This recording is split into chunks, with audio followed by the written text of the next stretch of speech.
சின்ன வயசுலேருந்து நான் வந்து கிட்டத்தட்ட ஒரு 8 ஸ்கூலில் படிச்சிருக்கேன் 10th ஸ்டாண்டர்ட் வரைக்கும்.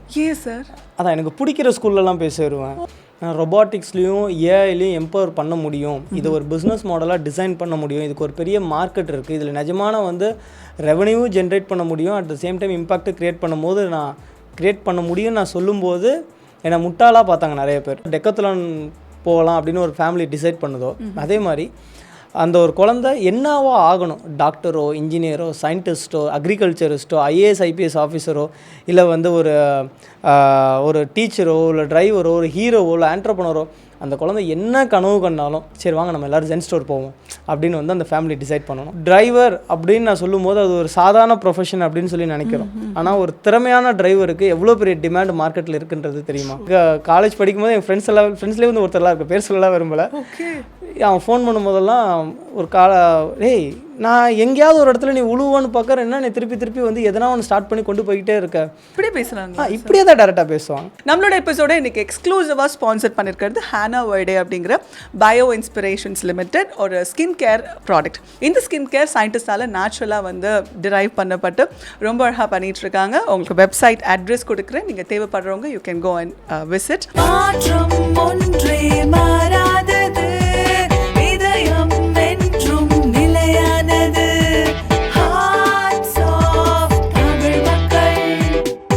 உயிரோட்டமுள்ள நேர்காணல். அனைவருக்கும் வணக்கம். இன்னைக்கு ஹார்ட்ஸ் ஆஃப் தமிழ் மக்கள்ல நம்ம கூட யார் இருக்காங்கன்னு சொல்லி பார்த்தீங்கன்னா ஆஷிக் ரஹ்மான் அவர்கள், ஜென்ட்ரிக்ஸ் அப்படிங்கிற கம்பெனியோட ஃபவுண்டர் அண்ட் சிஇஓ. இவரோட ஜேர்னி எனக்கு ரொம்ப ரொம்ப இன்ஸ்பைரிங்காக இருந்தது. அண்ட் சார் வணக்கம், எப்படி இருக்கீங்க? வணக்கம், நல்லா இருக்கேன். நீங்கள் எப்படி இருக்கீங்க? Wonderful sir. I think last 2 weeks முன்னாடி தான் உங்களை பார்த்தேன் in your grand event launch of zen store. ரொம்ப அழகாக பண்ணியிருந்தீங்க சார். பட் அதுக்கு முன்னாடி உங்களை பார்க்கும்போது எப்படி இருந்தால், ஒரு ஃபவுண்டர்னா நிறைய பேர் என்ன நினச்சிக்கிறாங்கன்னா வானத்துலேருந்து குதிச்சிடுறாங்க அப்படின்னு நினைக்கிறாங்க. பட் உங்களுக்கும் அவ்வளோ போராட்டங்களுக்கு அப்புறம் தான் you are finding a company. Founder அப்படிங்கிற பேர் வாங்குறதே ஒரு டாக்டர் பட்டம் மாதிரி நான் பார்க்குறேன் சார். ஸோ உங்களோட குழந்தை ஆஷிக் ரஹ்மானா என்ன பண்ணிட்டு இருந்தீங்க, உங்களோட ஜேர்னி எப்படி இவால்வ் ஆச்சு? எக்ஸாக்டாக சொல்ல போனால் வந்து ஒரு சாதாரண ஒரு சின்ன கிராமம் அத்திக்கடைன்னு சொல்லுவாங்க. ஸோ அந்த ஊரில் பார்க்குற எல்லா விஷயத்தையும் வந்து பிரமிப்பாக பார்த்து இது ஏன் ஒர்க் ஆகுது, இது ஏன் இப்படி வேலை செய்யுது, இது ஏன் இது வேலை செய்யலை, இது ஏன் வந்து இந்த இடத்துல வச்சுருக்கணும்னு சொல்லிட்டு பல கேள்விகளோடு சுற்றிக்கிட்டு இருந்த ஒரு பொடி பையன் தான் வந்து ஆஷிக் ரஹ்மான். பார்க்குற எல்லாத்துலேயும் ஒரு கேள்வி கேட்பேன். சைக்கிளில் ஏன் வீல் சுற்றுதுன்னு கேட்பேன், அண்ட் பெடலில் ஏன் நீ மிதிக்கிறேன்னு சொல்லி கேட்பேன், ஏன் கையால் சுற்றக்கூடாதான்னு சொல்லி கேட்பேன். இந்த மாதிரி கிறுக்குத்தனமான நிறைய கேள்விகளுக்கு பின்னாடி தான் வந்து இவ்வளவு தேடல் உருவானுச்சு. இந்த தேடல் தான் வந்து நிறைய கண்டுபிடிப்புகள் பண்ணுறதுக்கான ஒரு உத்வேகமாக இருந்தது. அந்த உத்வேகத்தோடு உருவான நிறைய விஷயங்கள் தான் இப்போது இந்த ஆஷிக் ரஹ்மானா கூட வந்து இங்கே உட்கார வச்சிருக்கு. சூப்பர். அத்திக்கடை எந்த பகுதியை சேர்ந்த ஒரு ஊர்? அத்திக்கடைன்ற ஊர் வந்து திருவாரூர் டிஸ்ட்ரிக்டில் இருக்கக்கூடிய ஒரு முஸ்லீம் பெல்ட்னு சொல்லுவாங்க. அத்திக்கடை, கூத்தாநல்லூர், கடையநல்லூர், ஐ மீன் நாகப்பட்டினம், நாகூர், அந்த பெல்ட்டில் வந்து இருக்கக்கூடிய ஒரு சின்ன ஒரு கிராமம் எங்கள் அம்மாவோட ஊர். ஸோ அந்த ஊரில் தான் என்னோடய சைல்டுஹுட் எல்லாமே வந்து ஸ்டார்ட் ஆச்சு. அதுக்கப்புறமா we completely shifted into Trichy. So கம்ப்ளீட்டாக நாங்கள் அதுக்கப்புறம் திருச்சியில் தான் ஃபுல்லாக இருக்கோம். ஓகே. நீங்கள் வளரும் பொழுது டீச்சர்ஸ் யாருன்னா உங்களை ஐடென்டிஃபை பண்ணாங்கன்னா ஆஷிக் கொஞ்சம் டிஃப்ரெண்ட்டாக இருக்காரு அப்படின்னு தான் பார்த்தாங்களா? அதுதான் நம்ம அந்த நண்பன் மூவியில் சொல்கிற மாதிரி எப்போவுமே ஒரு அவுட்ஸ்டாண்டிங் ஸ்டூடெண்ட்டு, கேள்வி கேட்டு வெளில துரத்துறக்கூடிய வெளியில் நின்றுட்டே இருக்க வந்து ஒருத்தன். ஸோ நிறைய கேள்விகள் இருக்கும். இப்போவும் கூட கேள்விகள் வந்து எனக்கு அதிகம். அந்த கேள்விகளுக்கான தேடலே வந்து வாழ்க்கையாக மாறிடுச்சு. ஸோ சின்ன வயசுலேருந்து நான் வந்து கிட்டத்தட்ட ஒரு 8 ஸ்கூலில் படிச்சிருக்கேன் 10th ஸ்டாண்டர்ட் வரைக்கும். சார் அதான் எனக்கு பிடிக்கிற ஸ்கூல்லலாம் போய் சேருவேன்.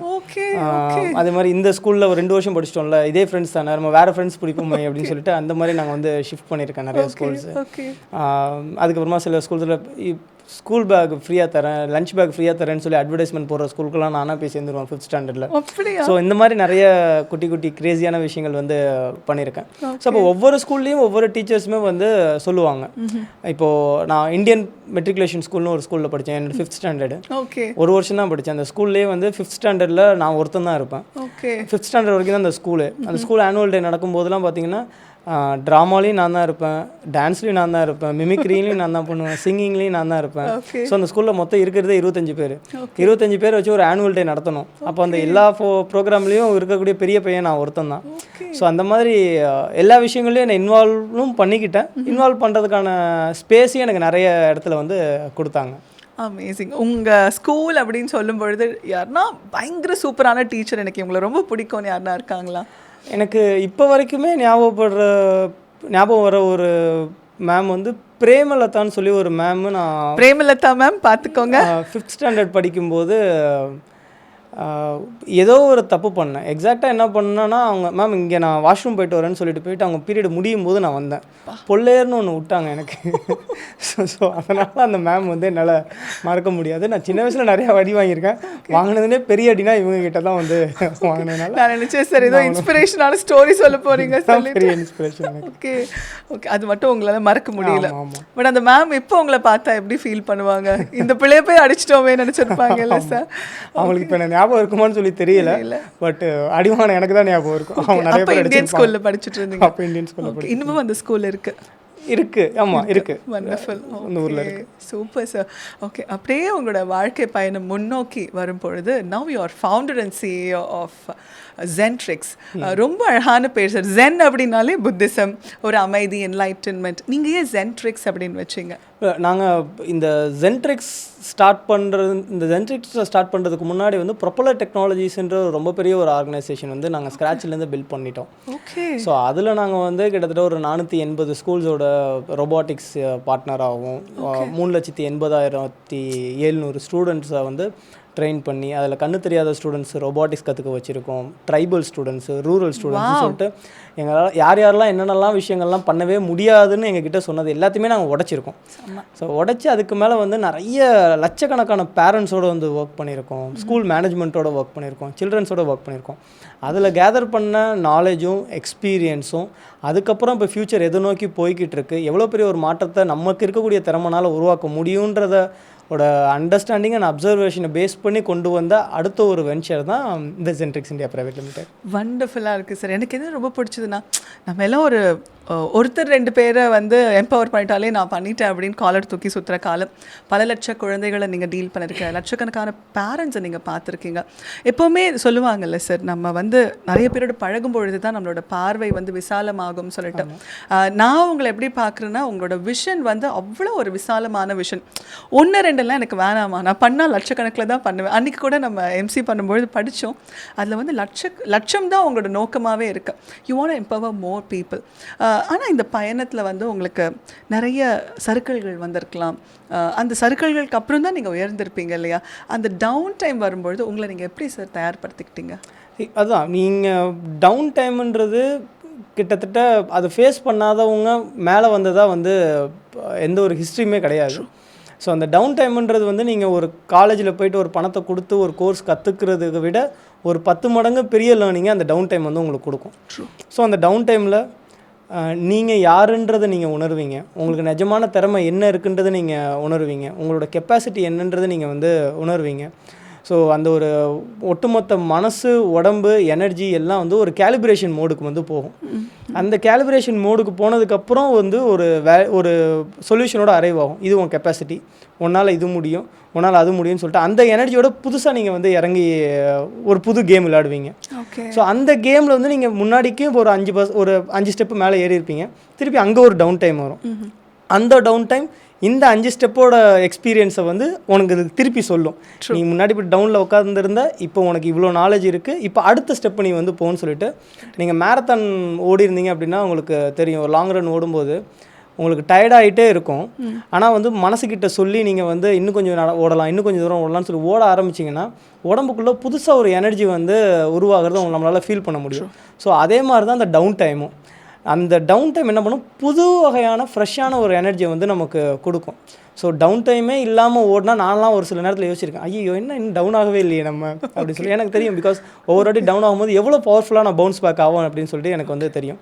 ஸோ டவுன் டைம்ன்றது ஐயோ கஷ்டம், டவுன் டைம் வருதுன்றதை தாண்டி இட் இஸ் நெசசரி, அது வந்தே ஆகணும். அமேசிங். ஸோ நீங்கள் சொல்லும்பொழுது பார்வையற்ற குழந்தைகளை வந்து டீல் பண்ணுறது சாதாரணம் இல்லை சார். இன்றைக்கி வந்து நம்ம நோக்கம் பணமாக இருந்தது அப்படின்னா நான் ஒரு ப்ரீமியமான செட்டுக்கு மட்டும் தான் கொடுப்பேன். அன்றைக்கி வந்தவங்க எல்லாமே கவர்மெண்ட் ஸ்கூல் குழந்தைகள், எனக்கு ரொம்ப பிடிச்சது. ஸோ பார்வை இல்லாத குழந்தைகளை டீல் பண்ணுறதுங்கிறதுக்கு தனி ஒரு ஸ்கில் தேவை. ஏன்னா டக்குன்னு ஹர்ட் ஆகிறதுக்கு வாய்ப்பு இருக்குது. நம்ம சரியான வார்த்தைகளை பயன்படுத்தணும். ஏன்னா நம்ம தொடுதல் கூட அவங்கள வந்து எதுவும் காயப்படுத்தக்கூடாதுன்னு சொல்லுவாங்க. அவ்வளோ சென்சிட்டிவான பீயிங்ஸ் எல்லாம் நீங்கள் ஹேண்டில் பண்ணும்பொழுது அந்த குழந்தைகளுக்கு வந்து ஏன் எம்பவர் பண்ண உங்களுக்கு தோணுச்சு? இது யாருமே தொடாத ஒரு செக்டராக நான் பார்க்குறேன். நான் முதல்ல ஸ்கூல் ஸ்டூடெண்ட்ஸை வந்து ரொபாட்டிக்ஸ்லேயும் ஏஐலையும் எம்பவர் பண்ண முடியும், இது ஒரு பிஸ்னஸ் மாடலாக டிசைன் பண்ண முடியும், இதுக்கு ஒரு பெரிய மார்க்கெட் இருக்குது, இதில் நிஜமான வந்து ரெவன்யூ ஜென்ரேட் பண்ண முடியும், at the same time impact create பண்ணும்போது நான் க்ரியேட் பண்ண முடியும்னு நான் சொல்லும்போது என்னை முட்டாளாக பார்த்தாங்க நிறைய பேர். இதெல்லாம் வாய்ப்பே இல்லை, சும்மா அந்த காலேஜ் முடிச்சுட்டு சின்ன பையன் வளர்கிற மாதிரி வந்து வளராத அப்படின்ற மாதிரி வந்து சொல்ல ஆரம்பித்தாங்க. அதை பிரேக் பண்ணும். அதுக்கப்புறம் வந்து நீங்கள் இதை நான் சொன்னேன், இது கவர்மெண்ட் ஸ்கூல் பசங்களெலாம் இது பண்ண வைக்கலாம், ரூரல் ஸ்டூடெண்ட்ஸ் பசங்களாம் பண்ண வைக்கலாம் அப்படின்னு சொல்லும்போதெல்லாம் இதெல்லாம் வாய்ப்பு கிடையாது.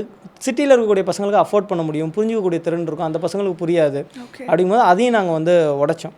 ஏன்னா இப்போ நான் என்னோடய complete born and brought up எல்லாமே வந்து ஒரு டாப் அப்பர் கிளாஸில் தான் நான் இருந்தேன் அப்படின்னா எனக்கு அதுக்கு கீழே இருக்கக்கூடிய விஷயங்கள் எனக்கு வந்து தெரிஞ்சிருக்காது. ஸோ நான் ஜீரோவில் இருந்து எங்கள் வீட்டில் ஒன்றுமே இல்லாத ஒரு சூழ்நிலையில் இருந்து நாங்கள் இவ்வளோ தூரம் நான் கொஞ்சம் கொஞ்சமாக உருவாக்கி பில்ட் பண்ணிட்டு வரும்போது எனக்கு இந்த லேயரும் எப்படி இருக்குன்னு தெரியும், இந்த லேயரில் எப்படி இருக்குன்றது எனக்கு வந்து தெரியும். ஸோ அப்போது ஒரு கவர்மெண்ட் ஸ்கூல் பையன் ஒரு ரூரல் ஸ்கூல் பையனோட ரா எனர்ஜி எவ்வளோ பவர்ஃபுல்லாக இருக்குன்றது வந்து எனக்கு தெரியும். அதே மாதிரி இந்த பார்வையற்ற மாணவர்களோட திறமைகள் என்னன்றது நிறைய பேர் அண்டர் எஸ்டிமேட் பண்ணி வச்சுருக்காங்க. அது வந்து ஒரு அன்டாப்டான ஒரு டேலண்ட். நான் அந்த பசங்க கூட உட்காந்து ஃபஸ்ட்டு சிவா அப்படின்ற ஒரு பையன் கூட தான் வந்து நாங்கள் உட்காந்து பேசினோம். அவன்கிட்ட பேசும்போது ஒரு கிட்டத்தட்ட ஒரு 3 மணி நேரம் அந்த டிஸ்கஷன் வந்து போச்சு. பேசினதுக்கப்புறம் நான் முதல்ல ஃபீல் பண்ண என்கிட்ட வந்த ஒரு உணர்வு என்னென்னா, நான் பெரிய முட்டாள், எனக்கு ஒன்றுமே தெரியல. அவனை கம்பேர் பண்ணும்போது அவன் நம்ம சாதாரணமாக ஊருக்குள்ளே நாங்கள் பெரிய ஆளும் சுற்றிட்டு இருக்கக்கூடிய எல்லாரை விட அவன் அவ்வளோ திறமைசாலி. ஆனால் அந்த ஒரு சின்ன உலகத்தில் அவன் உட்காந்துட்டு இருக்கான். அவன் என்கிட்ட சொன்ன ஒரு வார்த்தை என்னென்னா, அண்ணா எனக்கு நானோ டெக்னாலஜி பற்றி தெரியும், எனக்கு அயன்மேன் பற்றி தெரியும், அதில் யூஸ் பண்ணியிருக்கக்கூடிய டெக்னாலஜிஸ் பற்றி எனக்கு வந்து தெரியும், இதை எனக்கு டெவலப் பண்ணுறதுக்கான எல்லா ஐடியாலஜிஸுமே என்கிட்ட இருக்குது. பட் இந்த விஷயத்தை நான் உட்காந்து பேசுகிறதுக்கு தான் என்கிட்ட ஆள் இல்லை. 3 மணி நேரம் உங்களோட 3 மணி நேரம். அப்போ அவன் கொடுத்த ஒரு கிளாரிட்டி, அவங்களோட எந்த எக்ஸ்டென்சிவ் டேலண்ட்டோட அவங்க வந்து அமைதியாக ஒரு உலகத்தில் வாழ்ந்துட்டுருக்காங்கன்றதை புரியும் போது தான் இந்த ஃபீல்டில் ரொம்ப வருஷமாக ஒரு இம்பேக்டை க்ரியேட் பண்ணிட்டு இருக்கக்கூடிய சாஃப்ட் ஹெல்ப் ஃபவுண்டேஷன் அப்படின்னு சொல்லிட்டு ஐஸ்வர்யா, அதுக்கப்புறம் அவேக்கர்ஸ்ன்னு சொல்லிட்டு ஒரு ஃபவுண்டேஷன், அன்புடன் ஹரின்னு சொல்லிட்டு ஒருத்தர் இருக்காங்க. அவங்க 2 பேரும் எங்களோட ஃப்ரெண்ட்ஸு. அவங்கக்கிட்ட நான் சொல்லும்போது அவங்க சொன்னாங்க, இதை பேஸ் பண்ணி இந்த பசங்களை எம்பவர் பண்ணலாம். அப்படிங்கும்போது தான் we are sending a proposal to Amazon. இந்த மாதிரியான ஒரு இது இருக்குது, இதை நீங்கள் வந்து இந்த ஸ்டூடெண்ட்ஸ்க்கு உங்களால் ஏதாவது பண்ண முடியுமா அப்படின்னு சொல்லும்போது அவங்க என்ன பண்ணாங்க, நீங்கள் என்ன பிளான் வச்சுருக்கீங்கன்ற ப்ரொப்போசல் எங்ககிட்ட கேட்டாங்க. ஸோ அவங்களுக்கு ஸ்பெஷலைஸ்டாக ட்ரெயின் பண்ணுற மாதிரியான கரிக்குலம் டூல்ஸ் இதெல்லாம் நாங்கள் டெவலப் பண்ணுறதுக்கான ஒரு ப்ரொப்போசல் கொடுக்கும்போது they have offered a very big value. அதுலேருந்து இந்த ஸ்டூடெண்ட்டுக்கு புரிய வைக்கிற மாதிரி ஸ்பெஷலைஸ்டாக டூல்ஸ் டிசைன் பண்ணணும், ஸ்பெஷலைஸ்டாக கரிக்குலம்ஸ் டிசைன் பண்ணணும், அவங்கள எப்படி அணுகணுன்ற நிறைய மெத்தடாலஜி டிசைன் பண்ணணும். ஸோ அவேக்கஸ் foundation, soft help charitable trust, அதுக்கப்புறமா ப்ரொப்பலர் டெக்னாலஜிஸ் எல்லாருமே சேர்ந்து தான் அந்த ஒரு 170-80 மாணவர்களை பார்வையற்ற மாணவர்களை வந்து இந்த நோக்கி நாங்கள் பயணத்தை வந்து அவங்களோட திசையை மாற்றணும். சார், இது நீங்கள் பேசும் பொழுது உங்கள் ஃபேஸில் ஒரு எமோஷன் நான் பார்க்குறேன். டு பி ஹானஸ்ட், நான் நிறைய ஃபவுண்டர்ஸ் பார்த்துருக்கேன். அதில் வந்து நான் யாரையும் தவறு சொல்லலை, ஆனால் பணம் வந்த அப்புறம் அவங்கக்கிட்ட ஒரு மிடுக்கு திமிரு வந்துடும். நம்ம போய் பேசினா மதிக்க மாட்டாங்க. மேபி அவங்க ஒரு குக்கூன் வந்து அவங்களுக்குள்ளே வளர்த்து தான் ஆகணும். ஆனால் எமோஷன்ஸை லூஸ் பண்ணிடுறாங்க சார். சொல்லுவாங்க, எமோஷன்ஸ் இருந்தால் நீங்கள் ரேஷ்னலாக திங்க் பண்ண முடியாது, லாஜிக்கலாக திங்க் பண்ண முடியாது. ஆனால் நான் நினைக்கிறேன், ஒரு ஃபவுண்டருக்கு எமோஷன் இல்லைன்னா அவனோட விஷனே வேஸ்ட்டு. பணம் மட்டுமே நோக்கமாக இருந்தால் அவன் ஒரு ஃபவுண்டராக இருக்க முடியுமா சார்? கிடையாது. ஆனால் உங்ககிட்ட பணமும் தேவை, உங்களுக்கான அந்த எமோஷன்ஸும் உள்ள தேவை. அந்த எமோஷன் இருந்தால் தான் இந்த குழந்தைகளை நீங்கள் எம்பவர் பண்ணோடனே மனசில் இருக்க முடியும். இல்லைனா you can be like at another founder, நான் ப்ரீமியம் செக்டர்ஸ் இவ்வளோதான் சொல்லலாம். பட் நீங்கள் அதை பண்ணலை. அந்த எமோஷன்ஸை நீங்கள் உங்களுக்குள்ளே தக்க வச்சுக்கிறது நான் ரொம்ப பெரிய விஷயமா பார்க்குறேன். இது என்றைக்குமே லூஸே பண்ணிடாதீங்க sir. We want to see you. But எனக்கு அட் த சேம் டைம் இன்னொரு இடத்துல பார்க்கும்பொழுது எப்படி இருந்ததுன்னா, அன்றைக்கி ஜென் ஸ்டோரோட அந்த கிராண்ட் லான்ச்சில் ஒரு ஹேம்லி ஸ்கூலில் என்டர் ஆகின மாதிரி இருந்தது சார். ஹேம்லிஸ்னால் எல்லாருக்கும் இன்டர்நேஷ்னல் ஸ்டாண்டர்ட், அங்கே தான் இப்படி இருக்கும், அந்த கலர் தீம் ஏதோ ஒரு பெரிய ஃபாரின் கடைக்குள்ளே போகிற மாதிரி இருக்கும். அதை விட சூப்பராக எனக்கு உங்கள் ஜென் ஸ்டோருக்குள்ளே வரும்பொழுது அதை ஃபீல் கொடுத்தீங்க. அந்த மாதிரி நம்ம தமிழ்நாட்டு மக்களுக்கும் இந்தியர்களுக்கும் கிடைக்கும் அப்படின்னு ஒரு ஃபவுண்டர் நினச்சிருக்காருன்னா அதுவே சூப்பரான விஷயமா நான் பார்க்குறேன். பிகாஸ் அந்த ஸ்டாண்டர்டை வந்து நீங்கள் எக்ஸீட் தான் பண்ணியிருக்கீங்க, மெயின்டைன் கூட பண்ணல, எக்ஸீட் பண்ணியிருக்கீங்க. அந்த தோணல் எப்படி இருந்தது? ஒரு இன்டர்நேஷ்னல் பிராண்டோட போட்டின்னு சொல்ல மாட்டேன் sir, but it's a healthy thing அப்படின்னு பார்க்குறேன். நீங்கள் அதை எப்படி பார்க்குறீங்க? இந்த ஆண்டர்ப்ரனரியல் ஜேர்னி வந்து நிறைய விஷயங்களை வந்து கற்றுக் கொடுக்கும். அந்த விஷயங்கள் வந்து உங்களால் எங்கேயுமே படிக்க முடியாது. ஒரு புக்லேயோ ஒரு யூனிவர்சிட்டிலேயோ வந்து படிக்கிறதுன்றது அவ்வளோ சுலபம் கிடையாது. அந்த இடத்துல படித்தாலும் அது வந்து புரியாது. ஸோ அது களத்தில் நின்று விளையாடுறவனுக்கு தான் அந்த இடத்தோட ஹீட் தெரியும். ஸோ அப்போது நிறைய இடங்களில் நான் படித்த ஒரு விஷயம் என்னென்னா, தமிழ்நாட்டில் தமிழர்களுக்குன்னு சொல்லிட்டு ஒரு நிறைய சிறப்பு அம்சங்கள் வந்து இருக்குது, திறமைகள் வந்து இது இருக்குது. நம்ம சோழர்கள் வந்து ஆண்ட காலத்திலிருந்து நிறைய விஷயங்கள் வந்து நம்ம ரத்தத்திலே வந்து அந்த திறமைகள் வந்து இருக்குது. இந்த திறமையை சரியாக பயன்படுத்த தெரிஞ்ச பல நாட்டவர்கள் வந்து மிகப்பெரிய பிராண்ட்ஸையோ இல்லை மிகப்பெரிய ஆளுமையையோ வந்து உருவாக்கியிருக்காங்க. அதோட மொத்த தலைமையும் யாராக இருப்பாங்கன்னா வந்து தமிழர்களாக வந்து இருக்கிறத நான் நிறைய இடத்துல படிச்சிருக்கேன். ஸோ அப்போது நான் நினச்சது என்னென்னா, அந்த ஸ்டாண்டர்டில் நம்ம ஆளுங்களை வச்சு அந்த ஊரில் ரெடி பண்ணும்போது நம்ம ஊரில் இந்த ஸ்டாண்டர்டில் ஒரு விஷயம் நம்மளால் பண்ண முடியாதா? அது இவ்வளோ அஃபோர்டபுளாக இவ்வளோ பெரிய ஒரு இன்ஃப்ராஸ்ட்ரக்சரோட பசங்களுக்கு நான் கொடுக்க முடியாதா அப்படின்ற ஒரு எண்ணம் வந்து ரொம்ப நாளாகவே வந்து இருந்துக்கிட்டு இருக்குது. அது இன்னுமே வந்து இருக்க தான் செய்யும். அதுலேருந்து உருவான இந்த ஜென் ஸ்டோர் தான் வந்து நீங்கள் அன்றைக்கி எங்களோட இனாகரேஷன் அப்போ பார்த்தது. ஸோ ஜென் ஸ்டோர்ன்றது ஹேம்லிஸோட கம்பேர் பண்ணுறதை விட ரொம்ப சீக்கிரமே வந்து ஹேம்லிஸோட ஈக்குவலாக ஹேம்லிஸோட ஒரு பெரிய ஒரு பிராண்டாக அதுக்கான பயணம் அது பண்ணிக்கிட்டு இருக்கு. ஸோ நம்ம ஊரில் இருக்கக்கூடிய குழந்தைங்களும், நான் வெளிநாட்டிலேருந்து இந்த டாய்ஸ் வாங்கிட்டு வந்தேன், வெளிநாட்டில் தான் இந்த மாதிரி ஒரு கிட்டு கிடைக்கும், வெளிநாட்டில் இந்த மாதிரி விஷயங்கள் வாங்கிட்டு வந்தால் தான் இங்கே லேர்ன் பண்ண முடியும் அப்படின்ற மித் எல்லாமே உடச்சி, இது எங்கள் ஊரை ஜென் ஸ்டோருக்கு போ, இதை விட செம்மையாக கிடைக்கும் அப்படின்றது ஒவ்வொரு குழந்தைங்களும் பேச வைக்கணும் அப்படின்றது ஒரு கனவு. அதோட தொடக்கம் தான் ஜென் ஸ்டோர்ஸ். ஆல்ரெடி பேச ஆரம்பிச்சிட்டாங்க சார். அதுக்கு நிறைய குழந்தைகள் நம்ம கேட்டோம் இல்லையா? ஸோ ஜென் ஸ்டோர், ஜென்ட்ரிக்ஸ், இந்த ரெண்டுத்தோட பயணம் எத்தனை வருடங்கள் அண்ட் எவ்வளோ ஸ்டோர்ஸ் இப்போ வந்து நமக்கு இருக்குது? அண்ட் இன்னொரு கேள்வியும் நான் கூட சேர்ந்தே கேட்கணும் அப்படின்னு பார்க்குறேன் சார். அந்த குழந்தைகள்லாம் அவ்வளோ சந்தோஷமாக உள்ளே இருந்தாங்க. அண்ட் கண்டிப்பாக பெற்றோர்களுக்கு உங்களை அவ்வளோ பிடிக்கும். ஏன்னா மொபைல் அடிக்ஷன் பண்ணிகிட்ருக்கீங்க நீங்கள். இப்போ நிஜமா சார், காலையில் எழுந்தால் மொபைல், எல்லாத்துக்குமே மொபைல் வந்துருச்சு, இன்றியமையாத ஒரு விஷயம். பட் ஆனால் அதை தாண்டி குழந்தைகள் எதனா பண்ண வைக்கணும் அப்படின்னா ஜென் ஸ்டோருக்குள்ளே போகலாம் அப்படின்ற ஒரு தாட் வந்து பேரண்ட்ஸ்க்கு வந்தாச்சு. அதை நீங்கள் எப்படி பார்க்குறீங்க? ஸோ அதுதான் இப்போது ஜென் ஸ்டோர் வந்து அது ஒரு ரீட்டைல் எக்ஸ்பீரியன்ஸ் மட்டும் கொடுக்கறத தாண்டி அது ஒரு பெரிய எக்ஸ்பீரியன்ஸை எக்ஸ்ப்ளோர் பண்ணக்கூடிய ஒரு இடமா வந்து உருவாக்கணும். ஜென் ஸ்டோருன்றது வந்து எப்படி ஒரு டெக்கத்லான் ஒரு ஸ்போர்ட்ஸ் சம்மந்தப்பட்ட எல்லா விஷயங்களும் வேணும் அப்படின்னா ஒரு குழந்தை டெக்கத்லான் போகலாம் அப்படின்னு ஒரு ஃபேமிலி டிசைட் பண்ணுதோ, அதே மாதிரி அந்த ஒரு குழந்தை என்னவோ ஆகணும், டாக்டரோ இன்ஜினியரோ சயின்டிஸ்ட்டோ அக்ரிகல்ச்சரிஸ்ட்டோ ஐஏஎஸ் ஐபிஎஸ் ஆஃபீஸரோ இல்லை வந்து ஒரு டீச்சரோ இல்லை டிரைவரோ ஒரு ஹீரோவோ இல்லை ஆண்டர்ப்ரனரோ, அந்த குழந்தை என்ன கனவு கண்டாலும் சரி வாங்க நம்ம எல்லோரும் ஜென் ஸ்டோர் போவோம் அப்படின்னு வந்து அந்த ஃபேமிலி டிசைட் பண்ணணும். ஸோ அப்போ அந்த ஜென் ஸ்டோர் போகும்போது ஒவ்வொரு ஷெல்ஃபும் அந்த கெரியரை சம்மந்தப்பட்ட விஷயங்கள் வந்து ஆர்டிகுலேட் பண்ணி கொடுத்துருக்கோம். அதை தாண்டி ஜென் ஸ்டோரில் ரொம்ப ஸ்பெஷலான ஒரு விஷயம் என்னென்னா, உங்களுக்கு ஃப்யூச்சருக்கான பாஸ்போர்ட்டை நீங்கள் ஜென் ஸ்டோரில் வாங்கிக்கலாம். ஸோ அந்த பாஸ்போர்ட் மூலிமா நீ யார், உன்னோட திறமை என்ன, நீ எதுக்கு சரிப்பட்டு வருவ எதுக்கு சரிப்பட்டு வரமாட்டேன்ற ஒவ்வொரு சின்ன சின்ன விஷயங்களை ரொம்ப சைக்கலாஜிக்கலாக ரொம்ப பியூட்டிஃபுல்லான மெட்ரிக்ஸோடு அந்த பாஸ்போர்ட் வந்து உங்களை வேலிடேட் பண்ணோம். அதை ஒவ்வொரு ஸ்டேஜை கடந்து போகும்போது உங்களுக்கான அந்த சீல் வந்து கிடைக்கும். ஸோ அந்த பாஸ்போர்ட் சொல்லும் நீங்கள் யார் அப்படின்னு சொல்லிட்டு. ஸோ இந்த எக்ஸ்பீரியன்ஸ் பண்ணணும் அப்படின்னா எல்லா ஃபேமிலியும் அவங்க குழந்தைங்களோட ஜென் ஸ்டோருக்கு கூட்டிகிட்டு வரும்போது definitely they will love that. We loved it sir, அதுதான் உண்மை. அண்ட் ஜென் ஸ்டோருக்குள்ளே நீங்கள் சொன்னீங்க டிரைவர், அக்ரிகல்ச்சரிஸ்ட், அந்த நேம் எல்லாம் நம்ம கொஞ்சம் அப்படி பார்க்குறாங்க கொஞ்ச நாளுக்கு முன்னாடி. ஆனால் இன்னுமே அப்படி பார்க்க மாட்டாங்க. ஆஃப்டர் ஜென் ஸ்டோரோட அந்த ஆரம்பம்க்கு அப்புறம் நான் பார்க்குறேன். சார் டு பி ஹானஸ்ட், ஒரு குழந்தைக்கு டிரைவர் ஆகணும்னு சொன்னால் தவறு கிடையாது இல்லை சார். பைலட்டுமே டிரைவர் தான் இல்லைங்க சார். ஆனால் பைலட் அப்படின்னு நம்ம ஒரு இது பண்ணுறோம், பிம்பங்கள் வந்து நம்ம அந்த மாதிரி கிரியேட் பண்ணிட்டோம் சார். பட் அதெல்லாம் உடைச்சு அக்ரிகல்ச்சரிஸ்ட் சொல்லும்பொழுது ரொம்ப சூப்பராக, ஏன்னா ஏஐ நமக்கு சோறு போடாது சார். நம்ம களத்தில் இறங்கி நம்ம பண்ணாதான் நமக்கு சாப்பாடு. அதையும் நீங்கள் எம்பவர் பண்ணணும்னு நினைக்கிறீங்களா? அதை பற்றி கொஞ்சம் சொல்லுங்களேன். எனக்கு அக்ரிகல்ச்சருங்கிற வேர்ட் ரொம்ப கேப்சர் பண்ணுச்சு. ஸோ இந்த ப்ரொஃபஷன் அப்படின்றது கிட்டத்தட்ட ஒரு வார்த்தை ஜாலங்கள் தான். உண்மை சார். ஒரு டிரைவர் அப்படின்னு நான் சொல்லும் போது அது ஒரு சாதாரண ப்ரொஃபஷன் அப்படின்னு சொல்லி நினைக்கிறோம். ஆனால் ஒரு திறமையான டிரைவருக்கு எவ்வளோ பெரிய டிமாண்ட் மார்க்கெட்டில் இருக்குன்றது தெரியுமா? நீங்கள் சொன்ன மாதிரி கார் ஓட்டுறவரும் டிரைவர் தான், ஏரோப்ளைன் ஓட்டுறவரும் டிரைவர் தான். ஆனால் ஏரோப்ளைன் டிரைவர்னு சொல்ல மாட்டாங்க, ஏரோப்ளைனில் என்ன சொல்லுவாங்க, பைலட்டுன்னு சொல்லுவாங்க. ஆனால் இதே விஷயத்த உபரோ சரி, ஸ்விக்கியோ சரி, ஓலாவோ சரி என்ன சொன்னாங்க, உங்கள் கேப்டன் அரைவ்டு. எஸ். ஸோ சாதாரண ஒரு வார்த்தையில் அவங்களோட மரியாதையை உயர்த்தி சொல்கிறாங்க. ஸோ இந்த ப்ரொஃபைல், கெரியர், அந்த ஜாப் அப்படின்றது வந்து ஒரு வார்த்தை ஜாலங்கள் மூலிமா இது உயர்ந்த ப்ரொஃபைல், இது வந்து சின்ன ப்ரொஃபைல்ன்றது நிறைய இடத்துல நான் பார்த்துருக்கேன்.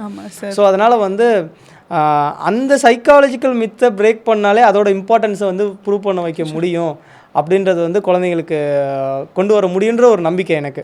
டிரைவர் அப்படின்னு சொல்கிறதுக்கும், இப்போ அஜித்தும் டிரைவர் தான், டிரைவர் தானே அஜித் நம்ம சொல்லுவோமா? ஓகே, கெத்தாக சொல்கிறதில்ல, நானும் அஜித் மாதிரி ஒரு டிரைவர் ஆகணும் அப்படின்னு சொல்லி. ஸோ ரேசிங் டிரைவர், அவர் எடுத்தோடனே ரேஸ் காரில் போய் உட்காந்தாரு, சாதாரண காரில் தானே ஆரம்பித்தார், மெக்கானிக்கில் தானே ஆரம்பித்தார். ஸோ அந்த மாதிரி வந்து எல்லா ப்ரொஃபஷனும் அதில் இருக்கணும். அக்ரிகல்ச்சர் ஆர்டிஸ்ட்டுன்னு தான் நாங்கள் வச்சுருப்போம், வெறும் அக்ரிகல்ச்சர்ன்ற ஒரு ப்ரொஃபைல் அங்கே இருக்காது.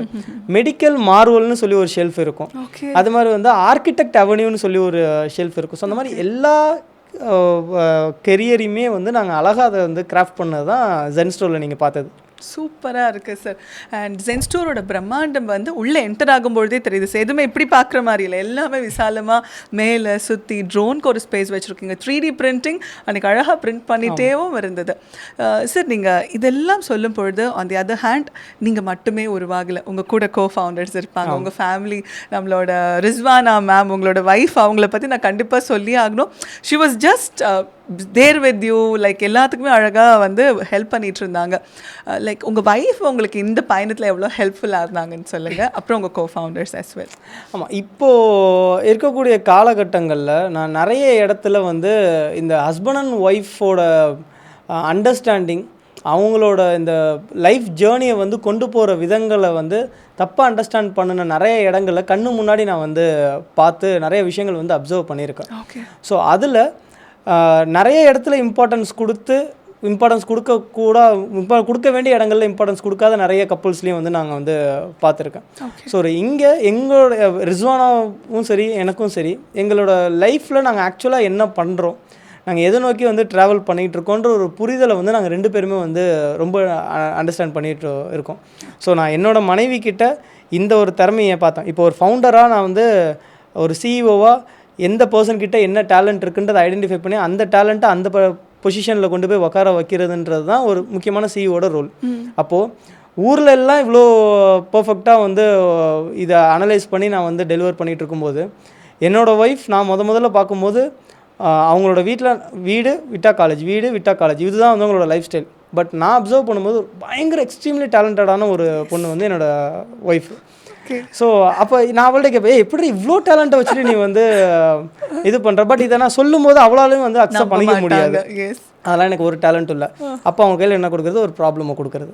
அந்த ப்ராப்ளம் அவங்கள ஹேண்டில் பண்ணுற விதத்தை பார்த்து அந்த ப்ராப்ளம் அவங்க சொல்யூஷன் கண்டுபிடிச்சதுக்கப்புறம் அவங்களை கூப்பிட்டு, இந்த சொல்யூஷனை நானாக இருந்தால் கூட கண்டுபிடிச்சிருக்க மாட்டேன், நீ தான் கண்டுபிடிச்ச. அந்த மாதிரி சின்ன விஷயங்கள் அவங்க கையில் கொடுக்க அவங்க எவ்வளோ ஒரு மிகப்பெரிய ஒரு ஆளுமைன்றதை வந்து நான் புரிஞ்சுக்கிட்டேன். ஸோ அப்போ தான் வந்து இந்த பொறுப்பெல்லாம் உன்னோடது அப்படின்னு நான் வந்து அவங்க கையில் கொடுக்கும்போது என் மனைவியோட திறமை என்னன்றதை நான் புரிஞ்சுக்கிட்டேன். அவங்களோட வேல்யூ என்னன்றதை அவங்க வந்து புரிஞ்சுக்கிட்டாங்க. So understanding between both of us will leading us to a very beautiful life. So இதை பார்க்கும்போது எங்கள் வீட்டில் இருக்கக்கூடிய குழந்தைங்களுக்குமே வந்து இப்போ ஜஃபீரா ஜைனுலுமே வந்து நிறைய இடத்துல ஜஃபீரா சொல்லுவா, நான் தான் வந்து இதோட ஓனர், ஜாஃபி ரோபோட்டுன்றது நான் தான் அப்படின்ற மாதிரி, ஜஃபீரான்ற ரோபோட்டுன்றது என்னோட பேர் தான். ஸோ அப்போ அந்த குழந்தைங்களுக்கு வந்து ஒரு இமேஜினேஷன் வேர்ல்டுக்குள்ளே அவங்க வர ஆரம்பிக்கிறாங்க. என்னோட பொறுப்பு என்ன, நான் பிலாங்ஸ் டு வேர் அப்படின்ற விஷயங்களை அந்த குழந்தைங்களுக்கு சொல்லிக் கொடுக்கறத விட அவங்களே புரிஞ்சிக்கும் போது it leads to a well structured life style. So அதுதான் நான் பண்ணணும்னு ஆசைப்பட்டேன். அது என் குடும்பத்துலேயும் வந்து கொஞ்சம் கொஞ்சமாக இம்ப்ளிமெண்ட் பண்ணால் அது ரொம்ப அழகான ஒரு ஃபார்மை வந்து கிரியேட் பண்ணி கொடுத்துருக்கு. இதை கேட்கும்பொழுது சந்தோஷமாக இருக்குது. பல மனிதர்கள், ஆண்கள் உங்களை வந்து எடுத்துக்காட்டாக இன்ஸ்பிரேஷனாக எடுக்கிறத விட ஐ திங்க் அதை எப்படி பண்ணாங்கன்றதை பார்த்துட்டு if they implemented it will be really குட்னு நம்புகிறோம் சார். அண்ட் உங்கள் கோஃபவுண்டர்ஸ், ஐ திங்க் அன்றைக்கி ஒரு கோஃபவுண்டர் பேசினாங்க, நாங்கள் கேட்டோம். பட் உங்கள் கூட 2-3 கோஃபவுண்டர்ஸ் ட்ராவல் பண்ணுறாங்க. Co-founder actually it's a very difficult thing sir. நேற்று கூட ஒரு நபரை பார்த்தேன். அவர் சொன்னார், எனக்கு அவரோட கம்பெனி பேர் ஷார்ட் ஃபண்ட், எனக்கு அதுக்கு ஒரு கோஃபவுண்டர் வேணுங்க, யாருன்னா இருந்தால் சொல்லுங்கள். அவ்வளோ கஷ்டப்படுறாங்க சார் ஒரு கோஃபவுண்டர் உள்ளே எடுக்கிறது. ஏன்னா கோஃபவுண்டர் உள்ளே வந்தால் சம்டைம்ஸ் எக்ஸிட் ஆகிறாங்க, செட் ஆக மாட்டேங்குது, அவங்க விஷயம் வேறு மாதிரி இருக்குது. பட் இதெல்லாம் அமைகிறது ரொம்ப கஷ்டம். எப்படி நீங்கள் கோஃபவுண்டர் ஃபைன் பண்ணீங்க? நான் எல்லாருக்கிட்டும் கேட்குற ஒரு விஷயம் சொல்லுங்கள். அண்ட் அவங்க எவ்வளோ ஹெல்ப்ஃபுல்லாக இருக்காங்க? கோஃபவுண்டர்ன்றது வந்து நிறைய டெர்மினாலஜிஸில் உள்ள ஆன்போர்ட் ஆவாங்க. பட் அது நிறைய எக்ஸ்பெக்டேஷன்ஸ்லேயும் உள்ள ஆன்போர்ட் ஆவாங்க. பட் எனக்கு வந்து காலேஜிலேருந்தே ஸ்கூல் படிக்கும் போதுலேருந்தே வந்து ஒரு பழக்கம் என்னென்னா, எதற்காகவும் எதையும் நான் விட்டு கொடுத்துட்டேன், நான் காம்ப்ரமைஸ் பண்ணிக்கிட்டேன்ற ஒரு ரிக்ரெட் வந்து நான் என்னோடய 50-60 வயசில் உட்காந்து மெமரிஸ் அசைப்படும் போது எனக்கு இருக்கக்கூடாது. ஸோ அப்போது எனக்குன்னு சொல்லி ஒரு குட்டி உலகம், அந்த குட்டி உலகத்தில் எனக்குன்னு சொல்லி ஒரு சில நண்பர்கள், நாங்கள் எந்த நேரத்துலையும் எதையுமே வந்து ஷேர் பண்ணிக்கக்கூடிய, எந்த நேரத்தில் எதையுமே வந்து எக்ஸ்ப்ரெஸ் பண்ணக்கூடிய ஒரு நண்பர்கள் எங்களுக்கு வேணும் அப்படின்றது வந்து எனக்கு முன்னாடியிலேருந்தே மனசில் இருந்த ஒரு விஷயம். அதுக்கு தகுந்த மாதிரி மேனிஃபெஸ்ட் பண்ணி ஆண்டவன் எனக்கு கொடுத்தாங்களான்னு சொல்லி தெரில.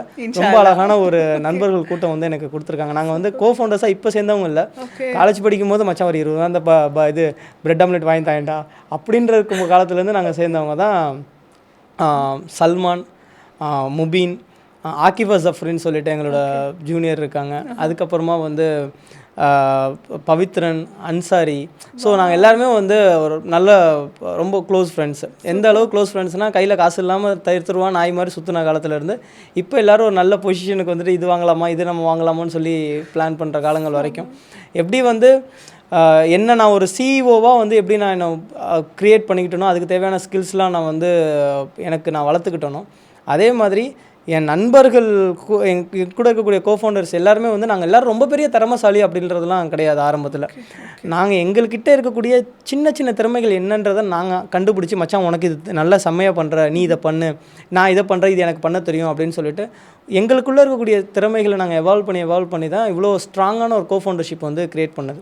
இப்போது சல்மானாக இருக்கட்டும், ஆக்கிஃபா ஜஃப்ரினாக இருக்கட்டும், முபீனாக இருக்கட்டும், இப்போ நாங்கள் வந்து சொல்லுவோம் இந்த விஷயத்தில் ஒன்றா அடிச்சுக்க ஆளே கிடையாது. அந்த அளவுக்கு வந்து ஹைலி டேலண்டடான ஒரு டீம் தான் வந்து எங்களோட கோஃபவுண்டர்ஸ் டீம். நிறைய இடங்களில் கோஃபவுண்டர்ஸ் வந்து ஃபெயில் ஆகிறதுக்கான ரீசன் என்னென்னா, எல்லாத்தையுமே வந்து பாசிட்டிவாகவே கொண்டு போயிட்டே இருக்கணும், ஒரு நெகட்டிவ் விஷயங்களே நமக்குள்ளே வரவே கூடாது, நம்ம சண்டையே போட்டுக்கக்கூடாது, நம்மளுக்குள்ளே கான்ஃப்ளிக்டே வரக்கூடாது அப்படின்னா நீ எதுவுமே செய்யாமல் வீட்டில் மூலையில் தான் உட்காந்துருக்கணும். கோஃபவுண்டர்ஸ்னால் சண்டை வரும், திட்டிப்பீங்க, அடிச்சுப்பீங்க, சட்டையை கிழிச்சிப்பீங்க. அது முடிச்சதுக்கப்புறம் நேஷ்னல் ஆந்தம் போட்டால் எந்திரிச்சு நிற்கிற மாதிரி கம்பெனி பேரை சொன்னால் எந்திரிச்சு நின்றுக்கணும், சரிவாவே வேலையை பார்ப்போம் அப்படின்னு சொல்லிட்டு. ஸோ இங்கேயுமே நிறைய மிஸ் அண்டர்ஸ்டாண்டிங் வரதான் செய்யும். ஐடியா ஷேரிங்கில் வந்து இதை நான் அக்ரி பண்ணுவேன், அக்ரி பண்ண மாட்டேன்னு நிறைய விஷயங்கள் வரதான் செய்யும். But apart from all the emotions, நம்ம ரன் பண்ணக்கூடிய கம்பெனி அப்படின்னா we should respect that company. So அதை பற்றி விஷயங்கள் வரும்போது நாங்கள் வந்து will be very clear about what we are doing. அதே மாதிரி பர்சனலாக பார்ப்போம், ப்ரொஃபஷனலாக வந்து பார்க்க ஆரம்பிப்போம். ஆஃபீஸ்க்குள்ளே சட்டையை பிடிச்சிட்டு சண்டை போட்டாலுமே கொஞ்சம் நேரம் கோவமாக உட்காந்துட்டு இருக்கும்போது சரிவா கடைக்கு போகலாம், சாப்பிட்டு வரலாம் அப்படின்னா சரிவா போகலாம் அப்படின்னு கிளம்பி வருவோம். ஸோ இந்த ஒரு மெச்சூரிட்டியை வந்து உருவாக்கணும். நண்பர்கள் உருவாக்குறதுல ரொம்ப முக்கியமான ஒரு விஷயம் என்னென்னா, உனக்கு எந்த மாதிரி நண்பன் அமையணும்னு நீ எதிர்பார்க்குறியோ அந்த மாதிரி ஒரு நண்பனாக நீ மற்றவனுக்கு இருந்தால் தான் அந்த நண்பன் உனக்கு அதே மாதிரி அமைவான்றது தான் என்னோடய பிரின்சிபல். அதை நிறைய இடத்துல நானும் வந்து அப்சர்வ் பண்ணியிருக்கேன். என்கிட்ட நிறைய பேர் வந்து சொல்லுவாங்க, ஃப்ரெண்ட்ஸ் எல்லாம் சேர்ந்து ஒரு கம்பெனி ஆரம்பிச்சிருக்கீங்க, ஏமாற்றிட்டு போகிறாங்க, இவங்களோட சேராதீங்க அவங்களோட சேராதீங்கன்னு சொல்லி நிறைய எக்ஸ்டர்னல் ப்ரெஷர்ஸ் வந்து வரதான் செய்யும் எல்லா டைரெக்ஷன்லையுமே. அப்போ எல்லாத்தையுமே அவங்கள்ட்ட சொல்கிறது, அப்படியே நாங்கள் ஏமாற்றிட்டு போனாலும் ஏமாற்றிட்டு போனதாகவே இருக்கட்டும். இத்தனை வருஷம் நாங்கள் வளர்ந்து வந்தோம்ல, இது வரைக்கும் நீங்கள் சொல்லி நான் வளர்ந்து வரல, நீ அவர் சொல்லி கொடுத்து நான் வளர்ந்து வரல, இதுக்கப்புறம் ஏமாத்தா சூழ்நிலைக்கு எப்படி வேணாலும் மாறலாம். ஓகே, பட் இத்தனை நாள் கொண்டு வந்தோமே, இதுக்கப்புறம் கொண்டு போகிறதுக்கு ஏன் நான் உன் பேச்சை கேட்கணும்?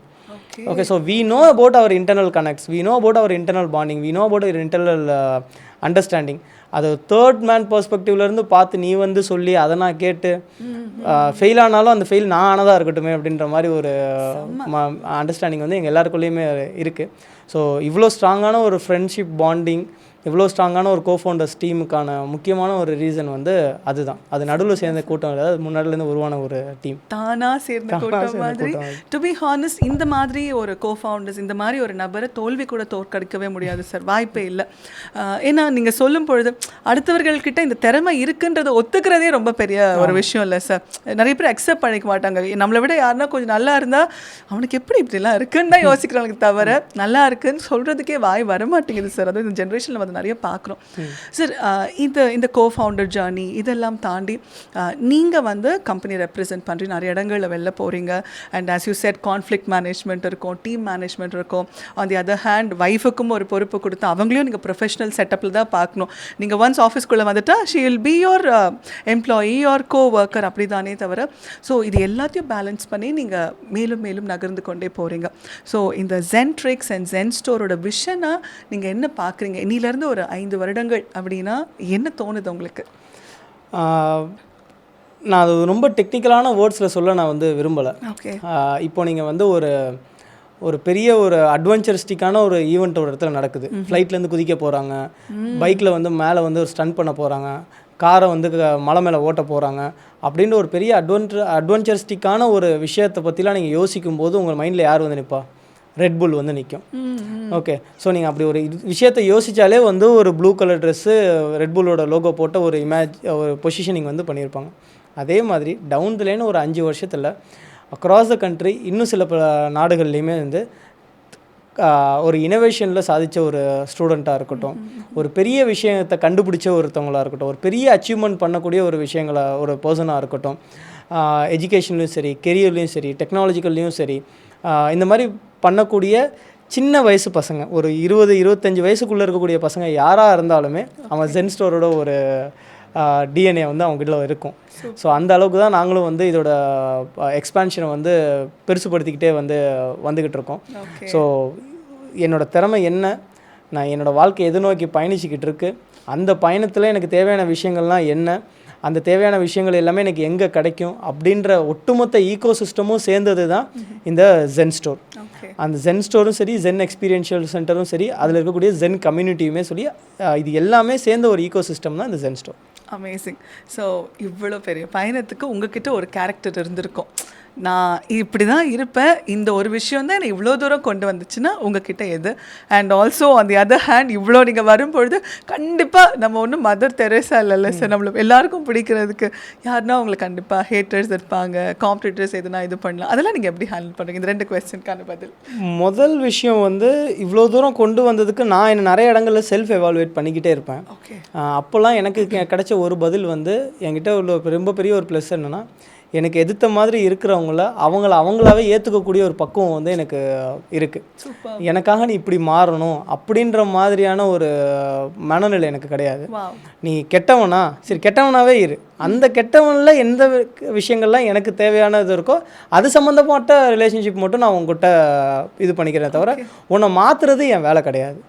ஓகே, என்னால் உனக்கு இது செஞ்சால் நீ நல்லா இருப்பியன்னு சொல்லி எடுத்து சொல்ல முடியும், அதுக்கு மேலே நீ மாறாததோ உன்னோட தனிப்பட்ட விருப்பம். அதுலேயும் தாண்டி ஓகே அவன் ஆஷிக் சொல்கிறான் இதை நம்ம மாற்றிக்கலான்ற அளவுக்கு அவங்க மனநல மாறுதுன்னா அந்த அளவுக்கு அவங்க என் மேலே மரியாதை வச்சுருக்காங்களா, மரியாதையை ஏற்படுத்திக்க வேண்டியது வந்து என்னோட பொறுப்பு. ஸோ இந்த ஒரு மனநல வந்து என்னை இவ்வளோ தூரம் கூட்டிகிட்டு வந்திருக்கு. ஸோ இதே தான் நான் வந்து என்னோடய நண்பர்களுக்கும் சரி, என்னோடய ஸ்டூடெண்ட்ஸ்க்கும் சரி, ஸோ அந்த ஃப்ரெண்ட்ஷிப் எப்படி க்ரியேட் பண்ணுறதுன்ற விஷயம் வந்து நான் என் டீம் மெம்பர்ஸ்கிட்டையுமே சரி, என்கிட்ட என்னை சம்மந்தப்பட்ட எல்லாருக்குமே அந்த விஷயங்களை நான் வந்து சொல்லி கொடுத்துருக்கேன். ஸோ அது ரொம்ப முக்கியமான ஒரு குணம் என்கிட்ட எனக்கு பிடிச்சதில்ல.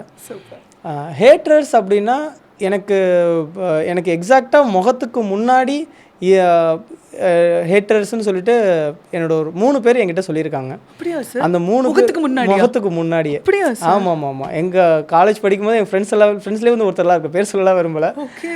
அவன் ஃபோன் பண்ணும்போதெல்லாம் ஒரு டேய் நான் எங்கேயாவது ஒரு இடத்துல நீ உழுவான்னு பார்க்குற, என்ன நீ திருப்பி வந்து எதனா ஒன்று ஸ்டார்ட் பண்ணி கொண்டு போய்கிட்டே இருக்க, இப்படியே பேசுகிறாங்க. இப்படியே தான் டேரெக்டாக பேசுவாங்க. ஸோ அதே மாதிரி வந்து இன்னும் ஒரு சிலரில் நாங்கள் ட்ராவல் பண்ணும்போது நாங்கள் பார்த்த நிறைய ப்ளாசிங் க்ளவுட்ஸ் எல்லாம் வந்து நீ பாட்டு அடுத்தடுத்து செஞ்சுக்கிட்டே போய்கிட்டே இருப்ப, அப்போ வந்து நான் உங்கள் பின்னாடியே வந்துக்கிட்டு இருக்கணுமா? ஸோ அப்படின்ற மாதிரி கேட்ட ஆட்களும் வந்து இருக்கிறாங்க. ஸோ இந்த ஆட்கள் எல்லாத்தையுமே வந்து நான் கடந்து வரும்போது எனக்கு புரிஞ்ச ஒரு விஷயம் என்னென்னா, நீ உயர பறக்கும்போது தான் உன்னை தொடக்கூடிய தூரத்தை வந்து அவ்வளோ எளிமையாக நீ வச்சுக்காத, உன்னை அவ்வளோ ஈஸியாக தொடுற அளவுக்கு நீ வச்சுக்காத. நீ அவங்களுக்கு நிகராக இருக்கும்போது தான் வந்து உன்னோட சீண்டி பார்ப்பாங்களே தவிர, நீ அவங்களோட உயரமாக பறந்துட்ட கழுகு மாதிரி அப்படின்னா உன்னை அண்ணாந்து தான் பார்க்க முடியுமே தவிர உன் கிட்ட வர்றதுன்றது அவங்களோட கனவாக போயிடும். உன்ன மாதிரியே பறக்கிறது அப்படின்றது அவங்களோட கனவாக போயிடும். ஸோ நீ வந்து நின்று பதிலுக்கு பதில் சண்டை போடுறதை விட்டுட்டு உயர பறக்கிறதுல உன்னோட கவனத்தை வந்து நீ செலுத்து அப்படின்றது என்னோட மென்டார்ஸ் எனக்கு சொல்லிக் கொடுத்த விஷயங்கள். அதுதான் என்னோட வாழ்க்கையும் வந்து நடந்துக்கிட்டு இருக்கு. பட் எந்த இடத்துலலாம்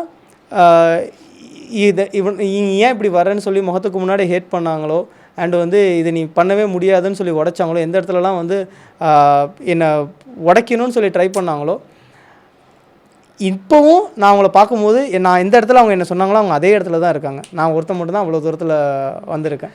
ஸோ அதனால் வந்து இது வந்து பெரிய லேர்னிங் தான் வந்து கொடுக்கும். தொட முடியாத இடத்துக்கு போயிட்டு இருக்கிறது தான் நம்ம வேலை, அதை மட்டும் பார்த்துக்கிட்டு இருப்போம். Amazing sir. ஆக்சுவலி எனக்கு என்ன ரொம்ப பிடிச்சதுன்னா, இவங்கெல்லாம் முகத்துக்கு முன்னாடி பேசுறதுக்கான தைரியம் எப்படி வருதுன்னு தெரியல. அந்த எஃபர்ட் அவங்க வாழ்க்கைக்கு போட்டிருந்தா மேபி கொஞ்சம் முன்னேறி இருக்கலாம். பஸ்ட் அவுட் ஆகுவாங்கன்னு ஒரு கட்டத்துக்கு மேலே பொறுத்துக்க முடியாமல் பஸ்ட் அவுட் ஆகி தானே ஆகணும். ஓகே. ஸோ அது ஆக விடுறது நல்லது தான். பட் ஒரே ஒரு கேள்வி உங்க எல்லாரும் பார்த்தும் கேட்கணும்னு ஆசைப்படுறேன். நம்மளோட வாழ்க்கை வந்து ஒரு சிறிய பயணம். அவங்களுக்குன்னு ஒரு பர்பஸ் இருக்கும். நீங்கள் இந்த மாதிரி அடுத்தவங்களை போய் கேட்குறதுக்கு பதிலாக உங்கள் வாழ்க்கைக்கு நீங்கள் என்ன பண்ண முடியும்னு யோசிச்சிங்கன்னா சத்தியமாக உங்கள் வாழ்க்கை ரொம்ப நல்லா மாறும். இவங்க கிட்டேருந்து நீங்கள் இன்ஸ்பயர் ஆனன்னு கூட நான் கேட்கல. பட் உங்கள் வாழ்க்கைக்கு என்ன பண்ண முடியும்னு ஒரே ஒரு கேள்வி கேட்டுட்டு அதை மட்டும் பண்ணுங்கள். ஹேட் பண்ணாதீங்க. நீங்கள் ஹேட் பண்ணிங்கனாலே உங்கள் பாடியோட அந்த டிஎன்ஏ எல்லாம் மாறிடும். நம்மளோட முகம் மாறிடும். நம்ம முகத்தில் சிரிப்பு வராது. சரி, ஆக்சுவலி முகத்துக்கு முன்னாடி ஹேட் பண்ணுற ஒரு கேரக்டர் இருந்தாலும் முகஸ்துதி பாடுபவர்களும் நம்மளை வந்து வெறுப்பவர்களாக இருப்பாங்க சார். ஃபோன் பண்ணி இது எப்படி நீ பண்ண, வா சூப்பராக பண்ணான்னு மனசுக்குள்ளே எறிகிறாங்க. அது எல்லாருக்குமே அந்த ஒரு ஜெலசி வந்து இருக்கும் சார். பட் அது ஒரு குப்பை தொட்டி, நம்ம க்ளீன் பண்ணி கொட்டிடணும்ல சார். அதை பண்ண மாட்டேங்கிறாங்க. அதை வச்சு தான் அந்த இடத்துலையே நிற்கிறாங்களோன்னு தோணுது. அதனால ஐ திங்க் பீப்புள் அது வந்து அதுதானே ஒரு விஷயம் என்னென்னா, தனுஷ் வந்து ஒரு இன்டர்வியூவில் ரொம்ப அழகாக சொல்லியிருப்பார். எனக்கு இந்த இன்டர்வியூஸ் பார்க்குறதெல்லாம் ரொம்ப பிடிக்கும். ஓகே. நான் நிறைய விஷயங்கள் அதில் வந்து கற்றுக்குவேன். அவர் வந்து சொல்லுவார், என்னை சுற்றி என்கிட்ட கேட்டுருப்பாங்க, உங்களுக்கு போட்டி அவர் வராரா, உங்களுக்கு போட்டி இவர் வராரா, நீங்கள் இதை எப்படி பார்க்குறீங்க, அதை எப்படி பார்க்குறீங்க. அப்போ வந்து தனுஷ் அதை ரொம்ப அழகாக சொல்லுவார். எனக்கு வந்து குதிரைக்கு வந்து அந்த இது கடிவாளம் கட்டுற மாதிரி நான் வந்து ஸ்ட்ரைட்டாக தான் பார்க்குறேன். என்னால் திரும்ப நான் பக்கத்தில் எனக்கு யார் ஓடி வராங்க, இந்த சைடில் யார் ஓடி வராங்கன்றதை வந்து நான் பார்க்குறதே கிடையாது. என்னோடய இலக்கு அங்கே இருக்குது. அந்த இலக்கு நோக்கி நான் ஓடிக்கிட்டு இருக்கேன். பக்கத்தில் ஓடி வராங்களா, அவங்க ஓடி வரட்டும், ஆனால் எனக்கு நோக்கம் அங்கே மட்டும்தான் இருக்குதுன்னு சொல்லிட்டு, அதனால் வந்து எனக்கு யார் போட்டியாக வராங்கன்னு எனக்கு தெரியலை, எனக்கு வேலை அதிகமாக இருக்குன்னு அதை நோக்கி போய்கிட்டு இருக்கேன் அப்படின்னு வந்து சொல்லுவார். ஸோ அதனால் உங்களை சுற்றி இருக்கிறவங்க என்ன வேணால் சொல்லட்டும், ஆனால் உங்கள் மனசுக்குள்ளே ஒன்று சொல்லும்ல, அதை மட்டும் நீங்கள் கேட்டுட்டு வந்து போங்க. அவங்க சொல்கிற எல்லாத்துக்கும் நீங்கள் பதில் சொல்ல ஆரம்பிச்சிங்கன்னா நின்று பதில் சொல்லிக்கிட்டு தான் இருப்பீங்களே தவிர உங்களுக்கு தான் நேர வேலையும் ஆகும். ஸோ அதனால் நீங்கள் வந்து கேட்க வேண்டிய விஷயங்களை கேளுங்க, மூளைக்கு கொண்டு போகிற விஷயங்களுக்கு மட்டும் கொண்டு போங்க. மிச்சதெல்லாம் வந்துட்டு இந்த காதில் வாங்கி விட்டுட்டு நீங்கள் போய்கிட்டே முன்னாடி இருந்தீங்கன்னா வந்து it will be a good one. ஆமாம் சார். ஐ திங்க் இதில் நிறைய நடிகர்களோட பெயர்லாம் வருது. இந்த உசு பேத்துறோம் முன்னாடி அது மாதிரி. ஐ திங்க் இதெல்லாம் நமக்கு நிஜமாவே அது ஒரு என்ன சார் சொல்கிறது, ஒரு மாயாஜால வார்த்தையாக இருந்தாலும் நம்ம கொஞ்சம் யோசிச்சு பார்த்தா நல்லா தான் இருக்கும் போல். சார் நீங்கள் சொல்லும்பொழுது மென்டார்ஸ் அப்படிங்கிற வார்த்தை சொன்னீங்க. உங்கள் மென்டாரை அன்றைக்கி நான் ஒரே ஒரு நாள் தான் பார்த்தேன். உங்களோட கதையோட ட்ரெய்லர் பார்த்த மாதிரி இருந்தது, ஃபுல் பிக்சர் என்னால் பார்க்க முடியல. அந்த ட்ரெய்லர் அவ்வளோ அழகாக இருந்தது. ஸோ உங்கள் மென்டர் எல்லாம் ஐ திங்க் ஐபிஎஸ் மேடம் ஒருத்தவங்க உங்கள் ஃப்ரெண்டுன்னு சொல்லியிருந்தாங்க. ஒரு சார் வந்து மகேந்திர ரெட்டி சார். ஐயோ சார், அவங்க எல்லாருமே வேறு லெவல். உங்கள் மென்டர்ஸ் எனக்கு இப்போ யூஸ்வலாக மென்டர் அப்படின்னா ஈக்குவல் ஏஜில் சம்டைம்ஸ் கிடைக்கிறாங்க. சார் ஒரு வார்த்தை இருக்குது sir, you don't choose your mentor, mentor chooses you சொல்லுவாங்க. நீங்கள் சொன்னீங்க மகேந்திரா சார் வந்து நைட்டெல்லாம் உங்களுக்கு வந்து விடிய விடிய விடிய இன்ஸ்ட்ரக்ஷன் கொடுப்பாங்க. அதை கேட்குறதுக்கு ஒரு மனசு வேணும். அவர் தான் பெரியவர் அப்படிங்கும்போது நிறைய பேர் அதை ஒத்துக்க மாட்டாங்க, ஏன் கேட்கணும்னு நினைப்பாங்க. பட் இதெல்லாம் தாண்டி அவ்வளோ அழகான ஒரு மென்டார் கூட்டம். எனக்கு அது அவ்வளோ இன்ஸ்பைரிங்காக இருந்தது. எப்படி இவங்களெல்லாம் வந்து ஒன்று சேர்த்து கொண்டு வந்தீங்க ப்ளீஸ்? ஸோ நிறைய பேர் வந்து இந்த சேம் ஏஜில் மென்டார் வச்சுக்கிறது, அதுக்கப்புறமா இவங்க தான் எங்கள் மென்டார்னு சொல்கிறது, அது வந்து அட்வைஸுக்கும் மென்டார்ஷிப்புக்கும் ஒரு புரிதல் இல்லாத இருக்கிறவங்க தான் வந்து அப்படி சொல்லுவாங்க. ஒரு மென்டார் அப்படிங்கிறவங்க உங்களை அடுத்த கட்டத்துக்கு சட்டையை பிடிச்சி கொண்டு போய் விடணும், ஒரு கோச் மாதிரி. கரெக்ட். ஓகே, அப்போது இந்த டேர்ம் வந்து எனக்கு எப்போ புரிய ஆரம்பிச்சதோ, நான் அது சம்மந்தப்பட்ட மென்டார்ஸ் கிட்ட போயிட்டு என்ன நான் யாருன்றதை நான் ப்ரூவ் பண்ண ஆரம்பித்தேன். இப்போ நீங்கள் பார்த்தது அன்றைக்கி வந்து ஒரு செட் ஆஃப் மென்டார்ஸ் தான். எனக்கு வந்து ஒரு கடவுள் கொடுத்ததில் ரொம்ப பெரிய ஒரு ப்ளஸ்ஸு, நிறைய ஃபவுண்டர்ஸ்க்கு கிடைக்காத ஒரு விஷயம் வந்து எனக்கு கிடைச்ச மென்டார்ஸ். ஓகே, இப்போ ஒரு இந்த ஏஜில் நான் இவ்வளோ பெரிய விஷயங்களை வந்து பில்ட் பண்ணதுக்கு முக்கியமான ஒரு விஷயம் வந்து என்கிட்ட இருக்கக்கூடிய கேபிட்டல் மணியோ இல்லை என்கிட்ட இருக்கக்கூடிய டீமோ வந்து முக்கியமான ரீசன்றதை தாண்டி நீ அடுத்து பண்ணுறத எடுத்து வைக்கக்கூடிய அடி ஸ்டெப்பு வந்து கரெக்டு, அந்த இடத்துல குழி இருக்குது, அந்த பக்கம் முட்டு சந்துன்னு சொல்கிறதுக்கு எனக்கு வந்து ரொம்ப அழகான ஒரு சில மென்டார்ஸ் வந்து கிடச்சிருக்காங்க. ஸோ அட்வைஸ் பண்ணுறவங்க அட்வைஸ் பண்ணுவாங்க, மென்டார் பண்ணுறவங்க அந்த விஷயத்தை வந்து கன்க்ளூட் பண்ணி நெக்ஸ்ட் ஸ்டெப்பு புஷ் பண்ணுவாங்க.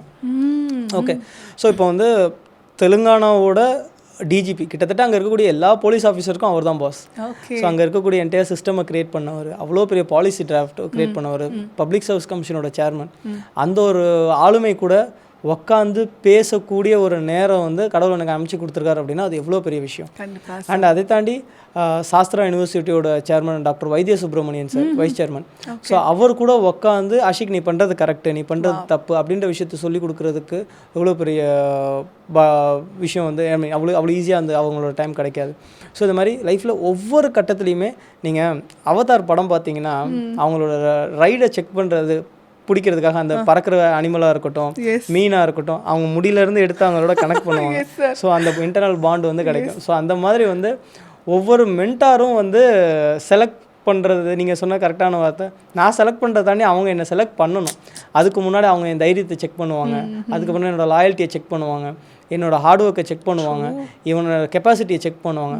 அவ்வளோ பெரிய ஆளுமைகள் வந்து உன்னை செலக்ட் பண்ணுறேன், நான் உன்னை மென்டார் பண்ணுறேன்னு சொல்லி ஒத்துக்கிறதுக்கு தகுதியான ஆளாக நீங்கள் உங்களை மாற்றிக்கணும். அந்தளவுக்கு உங்களை மாற்றிக்கிட்டீங்கன்னா யூனிவர்ஸ் வந்து உங்களுக்கு தேவையான ஆட்களை வந்து அழகாக கொண்டு வந்து உங்களுக்கு சேர்த்து கொடுக்கும். அது என் வாழ்க்கையில் நிறைய இடத்துல நான் ஃபீல் பண்ணியிருக்கேன், யூஸ் பண்ணியிருக்கேன். ஸோ இந்த எபிசோட் முடிக்கிறதுக்கு முன்னாடி எல்லா மனிதர்களும் உங்களை மாதிரி நன்றி உள்ளவர்களாக இருந்தால் வாழ்க்கையை அவனை தோற்கடிக்கவே முடியாது சார். எனக்கு எது ரொம்ப பிடிச்சதுன்னு சொல்கிறேன். ஆக்சுவலி இது வந்து அவர் ப்ரேஸ் பண்ணுறதெல்லாம் இல்லைங்க. டு பி ஹானஸ்ட், ஒரு ஈவெண்ட் நடக்குது, நானே ஒரு ஈவெண்ட் பண்ணேன், சில பேரை மறந்துட்டேன், மன்னிப்பு கேட்டேன், அந்த மேடையில் மைண்டே ஒர்க் ஆகலை சார். நீங்கள் என்ன பண்ணீங்க தெரியுமா, எல்லாரையும் விடுங்களேன், நம்ம அந்த கடைநிலை ஊழியர்கள்லாம் பார்க்கவே மாட்டோம். ஒரு எலக்ட்ரீஷியன் அண்ணாக்கு வந்து வேலை பார்க்கும் பொழுது இங்கே அடிபட்டுருச்சு, பட் ஆனாலும் அவர் வேலை முடிச்சு கொடுத்துருக்காரு. 80 வயது தாத்தா, அவர் வந்து உங்களுக்கு ஹெல்ப்ஃபுல்லாக இருந்திருக்காரு. ஒருத்தர் கூட விடாமல் எல்லாரையுமே வந்து கூப்பிட்டு அவரை வந்து கனப்படுத்தினது வந்து ரொம்ப பெரிய விஷயம். அது வந்து அவங்களுக்கு ஒரு ஆஸ்கார் அவார்ட் கிடைச்ச மோமெண்ட் மாதிரி சார். அவங்களுக்கு வேறு எதுவுமே கேட்க மாட்டாங்க, காசு பணம் கொடுத்தா கூட அவ்வளோ ஹாப்பியாக இருக்க மாட்டாங்க. அந்த பெயர் எல்லோரும் முன்னிலையிலும் சொல்லும் பொழுது அவங்க அவ்வளோ ஹாப்பியாக இருந்திருப்பாங்க. அந்த கூட நிற்கிற அந்த கூட்டம், உங்களுக்காக தானாக சேர்ந்த கூட்டம், உங்கள் ஃப்ரெண்ட்ஸ் எல்லாம் தாண்டி அவங்கள பற்றி சொல்லுங்கள். அண்ட் ஜென் ஸ்டோர் நடக்கிறதுக்கு முன்னாடி அவ்வளோ, அதாவது ஒரு சாதாரண ஒரு இடத்த வந்து அவ்வளோ பிரம்மாண்டமாக கட்டியிருக்காரு. நான் வீடியோ அட்டாச் பண்ணுறேன் பாருங்கள். ஸோ அது எனக்கு பிரம்மாண்டமாக இருந்தது, அதை பற்றி ஷேர் பண்ணுங்கள் ப்ளீஸ். அதாவது இந்த ஈகோ, தலகணம், ஹெட் வெயிட்டு, அதுக்கப்புறமா வந்து திமிரு பிடிச்சவன், அதுக்கப்புறமா இவன் சொல் பேச்சு கேட்க மாட்டான், உங்களை சொல்லுவாங்களா இல்லை அப்படின்ற நிறைய வார்த்தைகளுக்கு பின்னாடி வந்து கிடைக்காத ஒரு விஷயம் வந்து மரியாதை. நீங்கள் ஒருத்தருக்கு மரியாதை அவங்களுக்கு இத்தனோண்டு தான் அந்த மரியாதை. அந்த மரியாதையை அவங்கள வேல்யூ பண்ணி அந்த இடத்துல நீங்கள் கொடுக்கும்போது நீங்கள் ஒரு ஒரு சிறந்த மனிதனாக அவங்க கண்ணுக்கு நீங்கள் தெரிவிங்க. ஓகே, ஸோ நிறைய பேர் எனக்கு வந்து நிறைய பேர் எனக்கு எடுக்கிறாங்க, நிறைய எனக்கு ஹேட்டர்ஸ் இருக்காங்க, என்னை வந்து நான் பண்ணுறதை பார்த்து வைத்தறிச்சல் படுறாங்க. அப்படின்னா உங்களால் கொடுக்க முடிஞ்ச ஒன்றே ஒன்று, அவங்களுக்கு மரியாதை கொடுங்க, அவங்கள வந்து வேல்யூ பண்ணுங்கள். ஸோ இந்த ஒரு எபிலிட்டியை உங்ககிட்ட வளர்த்துக்கிட்டீங்க அப்படின்னா உங்களை சுற்றி ரொம்ப அழகான ஒரு கூட்டம் வந்து உருவாகும். அதுக்கு நீங்கள் கோடிக்கணக்கில் செலவு பண்ணணும்னு அவசியம் இல்லை, நீங்கள் தாராள பிரபுவாக இருக்கணுன்றது அவசியம் இல்லை. நீங்கள் எவ்வளோ உயரம் வளர்ந்தாலும் அந்த மனிதர்களுக்கான மரியாதையை அவங்களுக்கு வந்து நீங்கள் கொடுத்துருங்க. அதனால உங்களுக்கு பெரிய செலவு ஆக போகிறது கிடையாது. அந்த மரியாதை தான் ஒரு சிறந்த கூட்டத்தை உங்களை நோக்கி வந்து உருவாகும். ஸோ நீங்கள் அன்றைக்கி அவ்வளோ அந்த இனாக்ரேஷன் அப்போது நான் ஏன் ஒவ்வொருத்தரையும் ஸ்பெசிஃபிக் பண்ணினேன் அப்படின்னா, எனக்குள்ளேயே இருக்கக்கூடிய ஒரு நல்ல குணம்னா ரொம்ப நன்றி உள்ளவன் நான். So I will be grateful for each and every one. என் லைஃப்பில் நிறைய ஏஞ்சல்ஸை நான் பார்த்துருக்கேன். அந்த ஏஞ்சல்ஸ் எல்லாம் சேர்ந்து தூக்கி விட்டது தான் இவ்வளோ தூரம். சூப்பர். ஸோ அப்போது அவங்களுக்கு அந்த இடத்துல என்னால் என்னை கூப்பிட்டு ஒரு 1 லட்ச ரூபா பணம் கொடுத்தனா அதோட மதிப்பு வந்து அந்த 1 லட்ச ரூபா தான். அது நாளைக்கு அந்த 1 லட்ச ரூபா சின்னதாக தெரியலாம், ஓகே, பட் ஆனால் அந்த மரியாதை வந்து அந்த 1 லட்ச ரூபா விட ரொம்ப பெருசு. ஸோ அதனால் வந்து அந்த மரியாதை கொடுக்கறதுல மட்டும் கஞ்சத்தனமே வந்து பார்க்கறது கிடையாது. எல்லாருக்குமே வந்து மரியாதை கொடுக்கும், சின்னவங்களாக இருந்தாலும் சரி பெரியவங்களாக இருந்தாலும். நீங்கள் மரியாதையோட கலந்து அன்பு நிறைய கொடுத்துருக்கீங்க சார். அவங்க ஃபேஸில் அவ்வளோ ஒரு ஆனந்தத்தையும் சிரிப்பையும் பார்க்க முடிஞ்சது. ஸோ ரியலாக எனக்கு இந்த பர்டிகுலர் பாட்காஸ்ட் வந்து என்ன எம்பவர் பண்ணுச்சு அதில் எந்த சந்தேகமுமே இல்லை. நீங்கள் ஒரு நன்றி உள்ள மனிதர் அப்படிங்கிறத வந்து உணர்த்திட்டே இருந்தது. நன்றி உள்ளவங்களாகவே இருந்தாலே எல்லாமே தானாக ஒன்று சேரும் அப்படிங்கிற உணர்வோடு என்னை இந்த பாட்காஸ்ட்லேருந்து நீங்கள் விடுவிக்கிறீங்க. மேலும் மேலும் ஸ்டோர் அண்ட் ஜென்ட்ரிக்ஸ் வேறு லெவலில் வளரணும் அப்படின்னு ஆண்டவனை வேண்டிக்கிறோம். அண்ட் ப்ளீஸ் உங்களுக்கு எதுனா லாஸ்ட் வேர்ட்ஸ் எதுனா யாருன்னா மக்களுக்கு சொல்லணும்னு ஆசைப்படுறீங்களா, குழந்தைங்களுக்கு சொல்லணும் ஆசைப்பட்டீங்கன்னா சொல்லுங்கள் ப்ளீஸ். அவ்வளோ பெரிய ஆளுலாம் இல்லை. ஸோ ரொம்ப சாதாரணமாக தான் வந்து என்னோடய லைஃப்பை ரன் பண்ணி எனக்கு என்ன பிடிக்குமோ அந்த விஷயங்களை பிடிச்ச மாதிரி செஞ்சிட்ருக்கேன், அவ்வளோதான். அட்வைஸ் பண்ணுற அளவுக்கு எனக்கு தகுதி இருக்கான்றதும் தெரியல. ஸ்பெஷலாக கற்றுக்கிட்டதை சொல்லணும் அப்படின்னா ரொம்ப சின்ன வாழ்க்கை, ஒரு 40-45 வருஷம் தான். அது 40 ஒரு 50-60 வருஷம் தான். அதில் பாதி நாள் நம்ம தூங்கியே கழிச்சிடுறோம், மீதி நாள் வந்து கொஞ்சம் தான் இருக்கும். ஸோ இங்கே பணம் சம்பாதிக்கிறதுக்கு எவ்வளோ முக்கியத்துவம் கொடுக்குறோமோ அதே மாதிரி மனிதர்களை சம்பாதிக்கிறதுக்கும் அதுக்கான முக்கியத்துவத்தை நம்ம ஈக்குவலாக வந்து கொடுத்தாகணும். என்னோடய மென்டார் எனக்கு சொல்லிக் கொடுத்த ஒரு வார்த்தை தான், நீ வயசானதுக்கப்புறம் பெரிய பணக்காரனாக இருக்கிற அப்படின்றத தாண்டி எவ்வளோ இன்ஃப்ளூயன்ஷியலான ஒரு பர்சனாக இருக்கிற அப்படின்றது தான் வந்து ரொம்ப முக்கியம். ஸோ அது சம்மந்தப்பட்ட நிறைய கதைகளையும் எனக்கு வந்து அவங்க எக்ஸாம்பிள்ஸாக சொல்லியிருக்காங்க. ஸோ அதனால் ஒரு பெரிய பணக்காரனாக இருக்கணும் அப்படின்னா அந்த பணத்தை சரியாக பயன்படுத்த தெரிஞ்ச அளவுக்கு திறமைசாலியாக நீ இருக்கணும். நீ பெரிய திறமைசாலியாக இருக்க அப்படின்னா அந்த திறமையை சரியான இடத்துல கொண்டு போய் இது பண்ணுறதுக்கான ஒரு இன்ஃப்ளூயன்ஸ் வந்து உனக்கு இருக்கணும். அந்த இன்ஃப்ளூயன்ஸ் உனக்கு வேணும் அப்படின்னா நீ மனிதர்களை சம்பாதிச்சிருக்கணும். இந்த மனிதர்கள் சம்பாதிக்கிறதுன்றது வந்து பணம் சம்பாதிக்கிறத விட ரொம்ப பெரிய ஒரு அசட். அதில் எல்லாருமே கவனம் செலுத்தணும். வெறும் பணத்தை மட்டும் சம்பாதிச்சுட்டு மனிதர்களை சம்பாதிக்காமல் விட்டோம் அப்படின்னா அந்த பணம் வந்து நமக்கே ஆபத்தாக மாறும். ஸோ அதுக்கு ஈக்குவலான இம்பார்ட்டன்ஸாக மனிதர்களை சம்பாதிக்கணும். So earning money, earning people, that is also something very important. So அதை நம்ம எல்லாருமே கொஞ்சம் கடைப்பிடிச்சோம் அப்படின்னா இருக்கக்கூடிய லைஃப் ரொம்ப அழகாக இருக்கும். நீங்கள் பண்ணிகிட்ருக்கிறது good money and good people sir. So multiple folds கண்டிப்பாக உயரும். Thank you so much sir. Thank you. Zen Store, the future is here. Thank you for வாட்சிங். மேலும் இந்த மாதிரி ஒரு எபிசோட உங்களை மேலும் சந்திக்கிறேன். நன்றி, வணக்கம்.